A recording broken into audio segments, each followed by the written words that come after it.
Dead on arrival sa ospital ang piloto at pasahero ng isang bumagsak na light aircraft sa Concepcion, Tarlac. Ang karagdagang detalye sa Agenda Weekend Report ni Gracie Rutaw ng Abante nag-uulat ng live. Mula sa Pampanga, Gracie, natukoy na ba ang sanhi ng aksidenteng yan? George, sa ngayon ay patuloy pa rin ang investigasyon ng mga otoridad kung ano ang sanhi ng naturang plane crash. Patay nga ang dalawang pasahero ng isang bumagsak na ultralight plane sa Concepcion, Tarlac kaninang tanghali.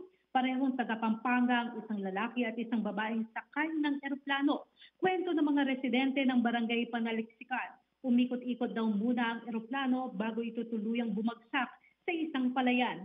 Posibleng galing sa flying school sa Magalang, Pampanga ang ultralight plane ayon sa inisyal na investigasyon ng PNP. George? Well, Gracie, natukoy na ba ng CAAP kung anong flying school ang involved sa insidente at ano raw ang magiging aksyon nila dito?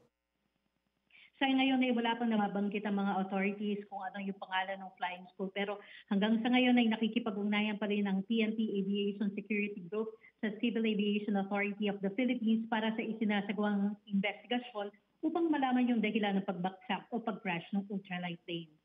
Oo, Gracie, kasi itong ultralight plane, ayon sa panuntunan ng CAAP, ay dapat for recreational purposes lang.